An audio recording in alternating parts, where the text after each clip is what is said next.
എന്തുവാ? കൂന്തലിന്റെ രഹസ്യം. കൂന്തലിന്റെ രഹസ്യം. എന്റെ മുടി വളർന്നത് കണ്ടല്ലോ. പിന്നെ തറയെ മുട്ടും. ഇതെന്തോ ഇത്?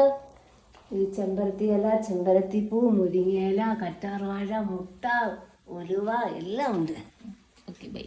എന്റെ മുടി ഒരെണ്ണം പോലും പൊഴിയുന്നില്ല. അവിടെ ഇരുന്ന് കുറ്റമൊക്കെ പറഞ്ഞെങ്കിൽ ഞാനും അത് തലയിൽ തേച്ചു കേട്ടോ. തലയിൽ തേച്ചപ്പോൾ തലയ്ക്ക് ഭയങ്കര നല്ല തണുപ്പ് തോന്നി. പിന്നെ ഇത് ഹെയർ വാഷ് ചെയ്യുമ്പം ഹെയർ ഭയങ്കര സോഫ്റ്റ് ആൻഡ് തിക്കായിട്ട് നമുക്ക് ഫീൽ ചെയ്യും കേട്ടോ. It's good for hair. അപ്പോൾ വേണമെങ്കിൽ ട്രൈ ചെയ്ത് നോക്കും. അപ്പോഴത്തേക്ക് എന്താ നമ്മുടെ കൊറിയർ പയ്യനെത്തി. നമുക്കിന്ന് കുറച്ച് കൊറിയേഴ്സ് ഉണ്ടായിരുന്നു. ഞാൻ ഓർഡർ ചെയ്ത കുറച്ച് ഡ്രസ്സ് നോക്കിയപ്പോൾ അമ്മ ഓടി വരുന്നു. കാരണം അമ്മയ്ക്ക് ഇന്ന് കൊറിയർ ഉണ്ട്. ഞാൻ അറിയാതെ പുള്ളിക്കാരി ഇന്ന് ഓരോ സാധനങ്ങളിൽ നിന്ന് ഓർഡർ ചെയ്യുന്നുണ്ട് കേട്ടോ. അമ്മ എന്താണ് ഓർഡർ ചെയ്തതെന്നുള്ളത് ഞാൻ ലാസ്റ്റ് കാണിക്കാം. അടിപൊളി സാധനം കേട്ടോ. ഇന്നലെ തയ്ച്ച് കിട്ടിയ പൈസയാണ് ഫ്ലിപ്കാർട്ടിന് തന്നെ വിരിച്ചത്. എൻ്റെ ഗാന്ധിജി.